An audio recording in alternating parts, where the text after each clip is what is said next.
नमस्कार दोस्तों। कर्नाटका में चुनाव के अब सिर्फ 4 दिन बच गए हैं। 5 तारीख तो आज बीत गई। 6, 7, 8, 9 और 10 तारीख को चुनाव है। चुनाव प्रचार के अब सिर्फ 2.5 दिन बचे हैं। 8 तारीख की शाम 5 बजे तक चुनाव प्रचार खत्म हो जाएगा। चुनाव में जब चंद दिन बचे हैं, वक्त बहुत कम है। चुनाव प्रचार के लिए आखिरी दौर में सभी जोर आजमाइश में लगे हैं, पूरी ताकत झोंकने में लगे हैं। रोड शो से लेकर रैलियां दनादन हो रही है, भाषण हो रहे हैं, नारेबाजी हो रही है। चुनाव प्रचार के सारे हथकंडे जब इस्तेमाल किए जा रहे हैं, तो देश का एक शख्स है जो सबसे अधिक बेचैन है। एक शख्स है जिसकी नींद उड़ी है, क्योंकि 13 तारीख को जो नतीजे आएंगे कर्नाटक के चुनाव के, उससे बहुत कुछ तय होगा। एक शख्स है जो उस नतीजे से सबसे अधिक प्रभावित होगा। प्रभावित तो सब होंगे, लेकिन मैं उस शख्स की बात कर रहा हूं। उनका नाम है प्रधानमंत्री नरेंद्र मोदी। नरेंद्र मोदी कर्नाटक के चुनाव को लेकर इतने चिंतित और इतने परेशान हैं, उसकी बड़ी वजह है। बड़ी वजह यह कि कर्नाटक के चुनाव के नतीजे अगले 1 साल के बाद लोकसभा के चुनाव की दिशा तय कर सकते हैं, एक एजेंडा तय कर सकते हैं, विपक्ष में जान भर सकते हैं, या बीजेपी के लिए बड़ा झटका बन सकते हैं। और उससे बड़ी बात यह कि कर्नाटक एक ऐसा मैदान है, ऐसी जमीन है जहां बीजेपी को अपनी जमीन खिसकती दिख रही है। और कर्नाटक बीजेपी के लिए न सिर्फ दक्षिण का दरवाजा है, बल्कि वो राज्य है जहां से बीजेपी को 2024 के चुनाव के लिए बहुत उम्मीद है। 2024 के चुनाव में कर्नाटक में बीजेपी वही नतीजे दोहराना चाहती है जो नतीजे बीजेपी ने 2019 के चुनाव में हासिल किए थे। लेकिन यह सब इस चुनाव के नतीजों से जुड़ा हुआ है। तो इसलिए प्रधानमंत्री मोदी अब लगातार कर्नाटक में रैलियां कर रहे हैं। 30 अप्रैल से आज की तारीख तक अगर बात करें तो प्रधानमंत्री मोदी की 15 जनसभाएं हो चुकी है, 3 रोड शो हो चुके हैं, और कल और परसों लगातार घंटों का रोड शो प्रधानमंत्री का अभी होना है। लेकिन हुआ खास बात यह कि बीते 2 दिनों में प्रधानमंत्री मोदी ने अपनी रैलियों में बजरंग दल को बजरंग बली से जोड़कर जय बजरंग बली के नारे लगाने शुरू किए हैं, और सीधे सीधे बजरंग बली के नाम पर वोट मांगने लगे हैं। और यह इसलिए हुआ क्योंकि कांग्रेस की तरफ से, कांग्रेस के मैनिफेस्टो में कहा गया था 3 दिन पहले कि अगर कांग्रेस सत्ता में आई तो राज्य में जो सांप्रदायिक तनाव सद्भाव बिगाड़ने की कोशिश करेगा, उन पर प्रतिबंध लगेगा। वो पीएफआई से लेकर बजरंग दल तक होंगे। प्रधानमंत्री मोदी ने उस मुद्दे को लपका और बजरंग दल जैसे संगठन को, जिस पर 100 आरोप हैं, गुंडागर्दी के, दादागिरी के, उत्पात के, धार्मिक उन्माद के, हर तरह के हिंसा के, उस दल को बजरंग बली से जोड़कर एक नैरेटिव बनाने की कोशिश में जुट गए हैं कि बजरंग दल नहीं बजरंग बली है, और कांग्रेस बजरंग बली को ताले में बंद करना चाहती है। उस पर हम आगे बात करेंगे, जिसको लेकर कांग्रेस के नेताओं ने शिकायत भी की है कि प्रधानमंत्री होकर अपनी रैलियों में धार्मिक आधार पर, धर्म के नाम पर सीधे सीधे मोदी वोट मांग रहे हैं और कह रहे हैं बजरंग बली को याद करते हुए ईवीएम दबाना।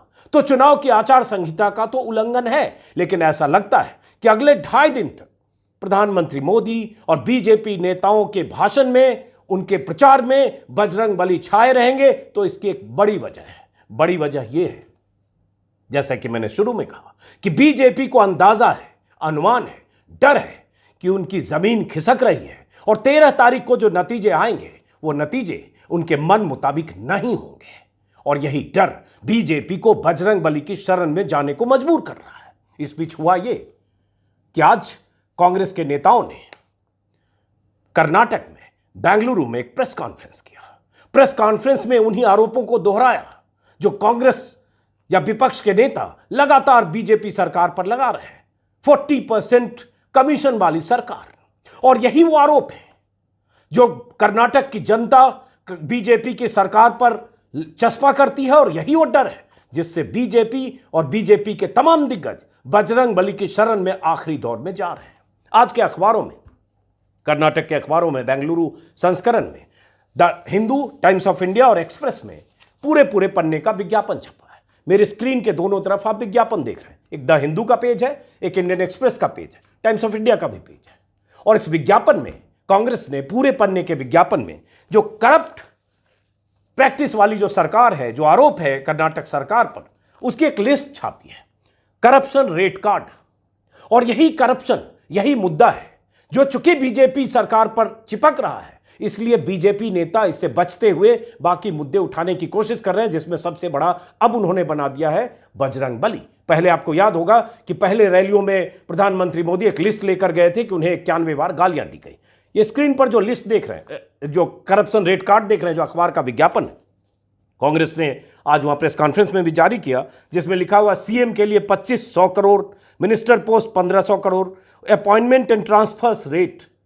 अब इस रेट का ये विज्ञापन है, आरोप है और पॉलिटिकल एक तरह से स्टेटमेंट है, या जो भी कहें, इसकी कोई पुष्टि नहीं हो सकती। इस रेट कार्ड का कोई जमीनी हकीकत ऐसे ही हो, कोई जरूरी नहीं है, लेकिन पॉलिटिकल चूंकि स्ट्रेटजी के तहत विज्ञापन दिया, इसलिए मैं ये पढ़ रहा हूं। चूंकि ये आरोप बीजेपी सरकार पर लगते रहे, 40% कमीशन वाली सरकार, तो इसमें कांग्रेस ने कहा केएसडीएल में अपॉइंटमेंट के 5 करोड़ से 15 करोड़, इंजीनियर्स के 1 करोड़ से 5 करोड़। इस बीच केएसडीएल बता दें, KSDL Karnataka soap and detergent limited वो कंपनी है, कर्नाटक साबुन एंड डिटर्जेंट लिमिटेड, वो कंपनी है जो सार्वजनिक उपक्रम की कंपनी है कर्नाटक सरकार की। और उसी कंपनी के जो मुखिया थे, चेयरमैन थे, बीजेपी के विधायक के मदल विरूपक्षप्पा, जिनका जिक्र अभी हाल के दिनों में आया था, जब उनके बेटे के दफ्तर से 6 करोड़ और उनके दफ्तर से 2 करोड़ कैश बरामद हुआ था, और यह आरोप लगा था कि रिश्वत लिया गया था, और उसमें उनका बेटा गिरफ्तार हुआ, बाद में वो विधायक भी गिरफ्तार हुए, और वो बीजेपी के विधायक जो कर्नाटक साबुन एंड डिटर्जेंट लिमिटेड के अध्यक्ष थे। और उसमें बहुत तरह के आरोप लगे कि कैसे कमीशन खोरी और पैसे लिए जा रहे थे। तो ये सीधे आरोप बीजेपी के विधायक पर लगे, उन्हें इस्तीफा देना पड़ा, जैसा कि मैंने बताया। तो इसी में सब रजिस्ट्रार के लिए 50 लाख, असिस्टेंट प्रोफेसर के लिए 50 लाख से 70 लाख, लेक्चरर के लिए 30 लाख से 50 लाख, जूनियर इंजीनियर के लिए 30 लाख, ऐसे इन्होंने रेट कार्ड एक छापा है कि इस तरह से ये पैसे लिए जाते हैं कमीशन के तौर पर। हर डिपार्टमेंट में बहाली के लिए वाइस चांसलर के लिए 5 करोड़ से 10 करोड़, तहसीलदार के लिए 50 लाख से 3 करोड़। तो मैंने जैसा कि कहा, चलिए तो पॉलिटिकल है और पॉलिटिकल विज्ञापन है, एक दूसरे पर आरोप प्रत्यारोप लगाते हैं, कांग्रेस ने भी लगाया। लेकिन इसमें कोई शक नहीं कि करप्शन का आरोप और करप्शन की शिकायतें लगातार कर्नाटक सरकार पर बीते 3.5-4 साल से लगी है, और उसको लेकर बहुत बार खबरें छपती रही है, बहुत बयानबाजियां हुई है। यहां तक कि ईश्वरप्पा जो कर्नाटक सरकार में मंत्री थे, एक समय में वो डिप्टी सीएम भी रहे, उन्हें इस्तीफा देना पड़ा था जब एक बीजेपी का कार्यकर्ता ही जो ठेकेदार था, संतोष पाटिल अगर मुझे नाम याद है,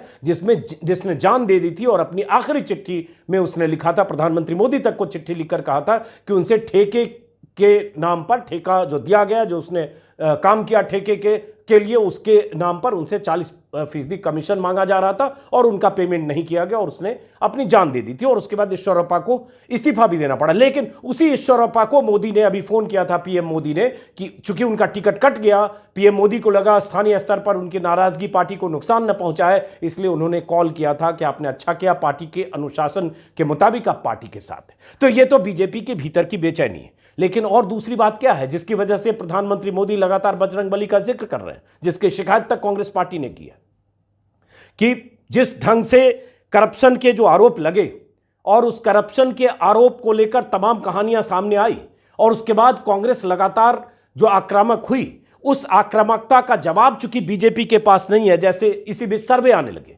उस सर्वे में जितने सर्वे आए, टेलीविजन चैनलों के सर्वे, प्राइवेट एजेंसियों के सर्वे, हर सर्वे में कर्नाटक में कांग्रेस की बढ़त और बीजेपी को जबरदस्त नुकसान में दिखाया जाने लगा।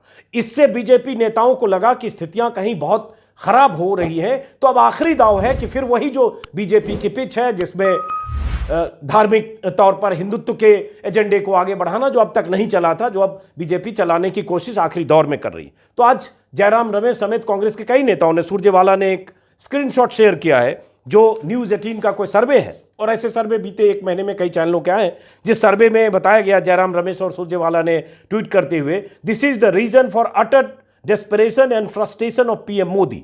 और स्क्रीनशॉट है न्यूज़ 18 का, कन्नड़ में है, जिसमें इंग्लिश में टेक्स्ट है, जो मुझे पता चल रहा है, जो डेटा है कि बीजेपी को 65 से 77 सीटें मिलती दिख रही है, चूंकि ये जाहिर है ओपिनियन पोल है, सर्वे है। कांग्रेस को 120 से 132, जेडीएस 24 से 30। अब 224 सीटों वाली विधानसभा है, 113 बहुमत के लिए चाहिए। अब इसके हिसाब से, सर्वे के हिसाब से बीजेपी उससे काफी कम है और कांग्रेस बहुमत से आगे दिखती है। ऐसे बहुत सारे सर्वे हैं और ऐसे आज लोग इसी को शेयर कर रहे हैं कि यही वजह है जिसकी वजह से प्रधानमंत्री मोदी को अब आखिरी दौर में न सिर्फ 9-9 घंटे का रोड शो कर रहे हैं, बल्कि प्रधानमंत्री मोदी बजरंग बली का सहारा ले। आज जो प्रेस कॉन्फ्रेंस हुई वहां बेंगलुरु में, उसमें पवन खेड़ा और बाकी कांग्रेस के नेता थे। क्या उन्होंने कहा, जरा उसको सुनिए। What is the price for transfer postings in which department?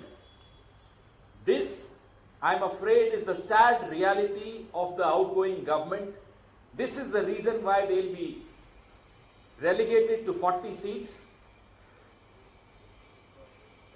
It's not without a reason that it's called the 40% Sarkar. Thank you. Whether it's the youth, whether it's the women, whether it's the municipal governance in urban areas, whether it's the farmers, every section of the society in Karnataka has been at the receiving end of this 40% commission Sarkar. My colleague, Mr. Ramesh and Mr. Dinesh, will take you through the various misdeeds of this government. People of Karnataka want to remind the national leaders of BJP who are visiting here as tourists, as political tourists, that please, when you are here, do address these issues, do address these questions. You have 4 more days to do so, Mr. Prime Minister. Congress लगातार BJP सरकार पर यही 40% सरकार के आरोप लगा रही है, कमीशन खोरी और करप्शन के आरोप लगा रही है। प्रियंका गांधी की रैलियां हो चाहे मल्लिकार्जुन खड़गे की रैली हो, लगातार यही सवाल उठाए जा रहे हैं कि जो प्रधानमंत्री मोदी न खाऊंगा न खाने दूंगा के नारे लगाते थे, उन प्रधानमंत्री मोदी की कर्नाटक सरकार, चूंकि बीजेपी सरकार है, उस पर इतने आरोप लग रहे हैं, तो मूल मुद्दों पर जवाब देने की बजाय प्रधानमंत्री मोदी अब बजरंग बली पर क्यों आ गए, या पहले गालियों का हिसाब देने क्यों चले गए। आज प्रियंका गांधी भी कर्नाटक में थी और लगातार कांग्रेस के नेता भी रैलियां कर रहे हैं। जरा सुनिए कि प्रियंका गांधी ने क्या कहा और मल्लिकार्जुन खड़गे जो कांग्रेस के न सिर्फ अध्यक्ष हैं बल्कि कर्नाटक से ही आते हैं, उन्होंने क्या कहा वो भी सुनिए। तो मुझे ताज्जुब हुआ, मैं यहाँ आ रही थी तो मैंने देखा कि प्रधानमंत्री मोदी जी यहीं पास में कहीं एक भाषण दे रहे हैं। तो मैंने कहा मैं देखूं क्या कह रहे हैं। मुझे ताज्जुब हुआ कि जिसको उनके लोग कह रहे हैं कि सर्वशक्तिमान, सर्वोपरि, सर्वश्रेष्ठ, विकास पुरुष, ये सब उनके बारे में कह रहे हैं। और ये विकास पुरुष जो हमारे प्रधानमंत्री हैं, कर्नाटका आके कह रहे हैं कि मेरा एक सपना था कि मैं कर्नाटका में विकास लाऊंगा, मेरा एक सपना था कि कर्नाटका को मैं पूरे देश में विकास का मिसाल बनाऊंगा। तो क्यों नहीं बनाया? आप तो सर्वोपरि हैं, सर्वशक्तिमान हैं, अंतर्यामी हैं, सब जगह आप ही आप हैं। तो आपने क्यों नहीं किया? अपना सपना साकार क्यों नहीं किया? और जब मैं पूछना चाहती हूं कि जब भाजपा की सरकार, आप ही की बनाई गई सरकार, जनता को 40% सरकारा बनके लूट रही थी, तो आप क्या कर रहे थे? लेकिन आज मुझे समझ में आ गया, जब ये लूट मच रही थी तो आपकी आंखें बंद क्यों थी? आपकी आंखें बंद इसलिए थी क्योंकि आप सपना देख रहे थे। मैं ना खाऊंगा न खाने दूंगा। ठीक है भाई, न खाऊंगा न खाने दूंगा, ये अच्छी बात है, ಇದು ಒಳ್ಳೆ ಮಾತು। ಆದರೆ ಬೊಮ್ಮಾಯಿ ಅವರಿಗೆ ಈ ಮಾತು ಕೇಳಬೇಕು।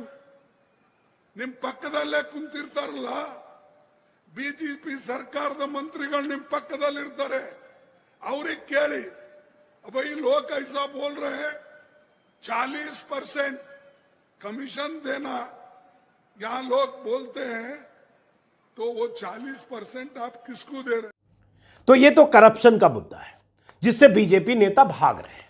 उसके बाद जो मैंने कहा बजरंग बली का मुद्दा, बीजेपी बजरंग दल को सीधे जिस ढंग से बजरंग बली से जोड़ रही है, उसको लेकर यह सवाल वाजिब है कि कोई रिश्ता नहीं। मैंने परसों के वीडियो में बताया था कि अगर कांग्रेस नेताओं ने कहा या कांग्रेस के मैनिफेस्टो में, हालांकि एक बात और है कि कांग्रेस के नेता जब पीएम मोदी ने इसको मुद्दा बनाना शुरू किया तो थोड़े डिफेंसिव है। कांग्रेस के नेता कह रहे हैं कि जरूर वीरप्पा मोइली का बयान देख रहा था, डीके शिव कुमार का बयान देख रहा था, यह पता नहीं चल रहा, आपको जिम्मेदारी लेने को तैयार नहीं है कि मैनिफेस्टो में ये आया कैसे। और हर नेता इससे बात करने से बच रहा है क्योंकि लगता है कहीं आखिरी 3-4 दिन में प्रचार के पहले, चुनाव के पहले कुछ स्थिति बीजेपी के पक्ष में न बन जाए, इसलिए कांग्रेस नेता डिफेंसिव है, ये तो लगता है। लेकिन उससे बड़ा सवाल यही है कि क्या बजरंग दल को बजरंग बली से जोड़ा जा सकता है। बजरंग दल के गुंडों की कहानियां जो मैंने परसों के वीडियो में भी बताई थी, कल से लोग शेयर करें मोनू मानेसर की तस्वीरें, वही मोनू मानेसर जो मानेसर हरियाणा के मानेसर इलाके में गोरक्षा दल चलाता है, हथियारबंद दस्तों के साथ घूमता है, बाकायदा गैंग है जिस पर कई आरोप हैं, जिसमें हत्या और हत्या की कोशिश के भी आरोप हैं। अभी कुछ दिन पहले भी 2 मुस्लिम युवकों की हत्या हुई थी, उसमें भी उस पर आरोप थे और लगातार उस पर आरोप लगते रहे। स्क्रीन पर यह तस्वीरें देख रहे हैं, मोनू मानेसर की तस्वीरें। यह भी खुद को बजरंग दल का पदाधिकारी बताता है और है भी। क्या ये बजरंग दल के ऐसे लफंगे, गुंडे या हथियारबंद दस्ते जो कानून व्यवस्था की धज्जियां उड़ाते हैं, अपने हाथ में कानून लेते हैं और अपने ढंग से दादागिरी करते हैं, गुंडागिर्दी करते हैं, क्या ये बजरंग बली के उपासक या नुमाइंदे हो सकते हैं? क्या इनसे किसी ढंग से बजरंग बली को जोड़ा जा सकता है क्या? अभी यूपी में अतीक अहमद का जो कातिल था, लवलेश तिवारी, 3 कातिलों में से एक, वो भी अपने को फेसबुक पर बजरंग दल का कार्यकर्ता बताता था। तो ऐसी बहुत सारी कहानियां, बजरंग दल के उत्पात, तांडव, हंगामे की तस्वीरें आ रही है। यह भी हो रहा है चूंकि प्रधानमंत्री मोदी, बीजेपी अध्यक्ष जेपी नड्डा और अमित शाह लगातार ट्विस्ट करने की कोशिश कर रहे हैं, कर्नाटक में आखिरी दौर में पिच बदलने की कोशिश कर रहे हैं, चुनाव को बजरंग बली पर लाने की कोशिश कर रहे हैं। इसलिए अलग अलग राज्यों में भी बजरंग दल के लंपट तत्व जो है, बार बार मैं लंपट तत्व बोलता हूं, जो भी कानून को हाथ में लेता है, लाठी डंडे और हथियारों के दम पर उत्पात मचाता है, वो लंपट, लफंगा, गुंडा और दादागिरी करने वाला तत्व ही है। ऐसे लोगों की तस्वीरें अलग अलग जगहों से आई है, जो कांग्रेस के ऑफिस के बाहर कुछ हनुमान चालीसा पढ़ने गए या कुछ करने गए। आज शायद यूपी से भी कहीं से तस्वीर आई, ऐसे बहुत सारे लफंगे टाइप के भगवा अंगोछा लगाए हुए जा रहे थे, जिसे पुलिस ने खदेड़ा। कर्नाटक में भी कांग्रेस दफ्तर के बाहर हंगामा करने की कोशिश हुई और भी जगह। चूंकि बीजेपी आखिरी वक्त है, 2.5 दिन, जैसा कि मैंने कहा, बीजेपी पूरी ताकत लगाएगी कि किसी ढंग से बजरंग बली बजरंग बली बजरंग बली कर दो ताकि ध्रुवीकरण का थोड़ा फायदा हो जाए। और ऐसे भी बजरंग दल का जिक्र अगर कांग्रेस ने मैनिफेस्टो में किया है, जिसका अब वो ऑन रिकॉर्ड कोई कांग्रेस नेता जिस पर बोल नहीं रहे, उसकी एक वजह है। चूंकि कर्नाटक में बजरंग दल के गुंडों की तरफ से कई बार ऐसी घटनाएं हुई है जिससे बजरंग दल वहां न सिर्फ निशाने पर रहा है, बल्कि बजरंग दल की जो जोर आजमाइश है, ताकत की नुमाइश है, हथियारबंद दस्तों के साथ जो ट्रेनिंग है, जिस ढंग से अल्पसंख्यकों के प्रति हमलावर उसका रुख है, उसको लेकर बजरंग दल के खिलाफ काफी शिकायतें मिली। चाहे ईसाइयों के खिलाफ बजरंग दल के आक्रामक तेवर हो, हिंसक तेवर हो, चाहे अल्पसंख्यक मुस्लिमों के खिलाफ, तो बजरंग दल के खिलाफ बहुत सारी शिकायतें कर्नाटक में अलग अलग जगह बहुत सारी घटनाएं हुई है, जिसको लेकर कई बार हमले हुए हैं। उडुपी से लेकर बेल्लारी और कई इलाकों में, कर्नाटक में हम्पी में, बहुत जगह, उसके विस्तार में मैं नहीं जा रहा हूं। इसलिए कांग्रेस मैनिफेस्टो जिन लोगों ने बनाया होगा, मैनिफेस्टो कमेटी, उन्होंने पीएफआई और बजरंग दल का जिक्र करते हुए कर दिया कि जो भी सांप्रदायिक सद्भाव को खराब करने वाले तत्व हैं उन्हें हम प्रतिबंधित करें। और यही बीजेपी ने इसको बिहार में कहते हैं लोक लिया, कैच कर लिया, और बीजेपी इसको इशू बना रही। अब यहां से बात होती है कि प्रधानमंत्री मोदी का भाषण, अभी भी जो प्रधानमंत्री मोदी का भाषण हुआ, मैं उसका एक टुकड़ा भी चाहता हूं आप सुनिए कि प्रधानमंत्री मोदी कैसे बजरंग बली के नाम पर अब वोट मांग रहे हैं। और सवाल यही उठता है कि क्या ऐसे वोट मांगना बजरंग बली का नाम लेकर, क्या चुनाव आचार संहिता का उल्लंघन नहीं है? यह कांग्रेस कर रही है। सुनिए क्या कहा है प्रधानमंत्री मोदी ने और कैसे रैलियों को संबोधित कर रहे हैं। कांग्रेस को मेरे जय बजरंग बली बोलने पर भी आपत्ति होने लगी है। कांग्रेस को मेरे जय बजरंग बली बोलने पर भी आपत्ति होने लगी है। बजरंग बली की, बजरंग बली की, बजरंग बली की। यह प्रधानमंत्री का भाषण का अंश था। और प्रधानमंत्री अभी कल परसों रोड शो करने वाले हैं, उसके बाद आखिरी उनकी कुछ सभाएं होने वाली है। तो प्रधानमंत्री की सभाओं के भाषण के केंद्र में अब बजरंग बली है। बजरंग बली का मैं बार बार कह रहा हूं, और आप भी अगर थोड़ी भी समझदारी आप में होगी, अगर अंधभक्ति नहीं होगी, तो आप भी मानेंगे बजरंग दल से बजरंग बली का कोई रिश्ता नहीं है। वैसे जैसे बहुत सारे लोग कह रहे हैं कि बाबू बजरंगी भी फिर बजरंगी है, फिर बजरंग पुनिया तो यहां धरने पर बैठे हैं, पहलवान है, तो क्या बजरंग बली अगर बजरंग पुनिया नहीं हो सकते हैं तो ये बजरंग दल के लोग कहां से बजरंग बली हो गए, जो दरअसल एक ऐसा दस्ता है जो अल्पसंख्यकों के खिलाफ अपने हिंसक तेवर के लिए कुख्यात है, उन्मादी तेवर के लिए कुख्यात है। लेकिन जब प्रधानमंत्री के भाषण के केंद्र में बजरंग बली आए तो चिंता थोड़ी कांग्रेस में भी है, क्योंकि कांग्रेस को डर है कि जिस नैरेटिव से अब तक चुनाव दूर रहा है हिंदू मुस्लिम के, कहीं बीजेपी इस चुनाव को खींचकर उस नैरेटिव पर ना ले आए, क्योंकि बीजेपी पीछे और कांग्रेस आगे दिख रही है तमाम सर्वे में, और ऐसा एक आकलन है कि कांग्रेस की सत्ता में वापसी की गुंजाइश बीजेपी की तुलना में ज्यादा है।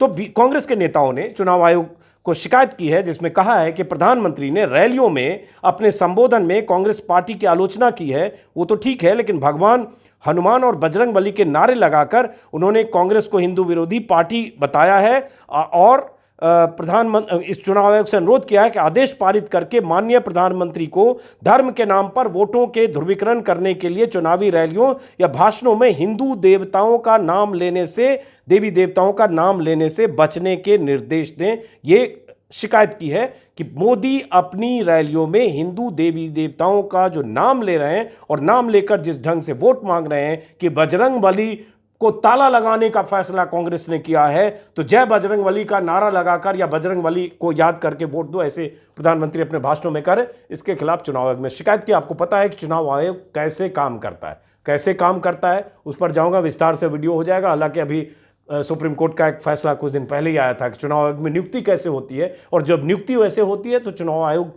या चुनाव आयुक्तों के विवेक या उनके फैसले पर सवाल उठते हैं। भारत तो कांग्रेस की शिकायत अपनी जगह है, प्रधानमंत्री का आखिरी जोर अपनी जगह है, बीजेपी जिस ढंग से इस चुनाव को, जैसा कि मैंने कहा, वहां पर लाने की कोशिश करेगी, अपनी जगह है। लेकिन एक बार जरा सुनिए पवन खेड़ा ने इस मुद्दे पर क्या कहा, बजरंग बली बनाम बजरंग दल पर।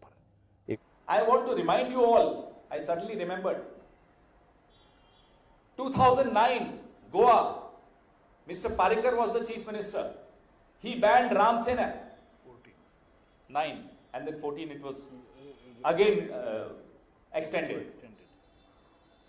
So, was it an insult of Lord Ram? What is the Prime Minister talking about? For God's sake, he is the Prime Minister of this largest democracy of India. And this is the level. So if BJP betrays Shiv Sena in Maharashtra, is it an insult to Lord Shiva? What is this? तो ये तो बजरंग बली का है, चुनाव आयोग में शिकायत का मुद्दा है। लेकिन जैसा कि मैंने शुरू में कहा, कुल 2.5 दिन बाकी हैं। 2.5 दिन के बाद 1.5 दिन और बाकी होंगे, 10 को चुनाव है। तो यही 4 दिन बहुत मायने रखते हैं। और अगर बीजेपी को बैकफुट पर जिस ढंग से कांग्रेस ने रखा है करप्शन के मुद्दे पर, उसी तरह से अगर कांग्रेस इस नैरेटिव को आगे बढ़ाए रखने में अगले 4 दिन तक कामयाब रही करप्शन के मुद्दे को, तो बीजेपी के लिए बहुत मुश्किल नतीजे आने वाले हैं जो 13 तारीख को आएंगे। और जैसा कि मैंने कहा, करप्शन की लंबी लिस्ट है। कांग्रेस ने विज्ञापन दे दिया, अलग बात है। कुछ दिन पहले एक खबर आई थी पिछले साल कि कर्नाटक सरकार पर भ्रष्टाचार के आरोप 1300 स्कूलों ने प्रधानमंत्री मोदी को चिट्ठी लिखी कि कैसे शिक्षा के क्षेत्र में हर जगह कैसे स्कूल के बजट को नुकसान पहुंचाया जा रहा है और कमर्शियलाइज किया जा रहा है और वहां पर गड़बड़ियां की जा रही है। ऐसे करके एक चिट्ठी लिखी थी कि शिक्षण संस्थानों को सर्टिफिकेट जारी करने के लिए राज्य का शिक्षा विभाग घूस की मांग करता है। लंबी लिस्ट है सरकार पर करप्शन के आरोपों की, जैसे मठ से 30% कमीशन लेने का आरोप। आज तक की खबर है ये कि पिछले साल ये लिंगायत समुदाय से जुड़े एक मठ के स्वामी जी ने, डिंगलेश्वर स्वामी ने आरोप लगाया था कि किसी संत तक का अनुदान की राशि 30% कमीशन के बाद ही पहुंचती है। और उन्होंने कहा था कि हर जगह होता है, लिंगायत समुदाय बहुत मायने रखता है चुनाव में। आपको वोकालिंगा और लिंगायत को लेकर जो हो रहा है वोट के लिए, आपको पता है। तो एक ये है। उसके बाद स्कूल का मैंने बताया ही, ठेकेदार का बहुत चर्चित किस्सा जो ईश्वरप्पा का इस्तीफा हुआ, एमएलए के बेटे और एमएलए की गिरफ्तारी, इसके अलावा दुनिया भर की ऐसी खबरें हैं, आती रही हैं बीते 3-4 सालों में, जिसमें करप्शन को लेकर जड़ जड़ तक, नीचे तक, लोअर लेवल तक, टॉप टू बॉटम करप्शन की शिकायत है। लेकिन मुद्दा यही है, क्या करप्शन के मुद्दे पर चुनाव जो 4 दिन बाद वोटिंग होनी है, यह मुख्य मुद्दा रहेगा, या अगले 4 दिन में बीजेपी कुछ गेम शिफ्ट कर पाएगी? फिलहाल इसकी उम्मीद कम दिखती है। तो इस वीडियो को खत्म करते हैं। कल जो रोड शो में प्रधानमंत्री बोलेंगे, परसों जो बोलेंगे, जो कुछ दिखेगा वो दिखाएंगे। अगर आपने मेरे YouTube चैनल को सब्सक्राइब नहीं किया तो सब्सक्राइब करेंगे। नमस्कार।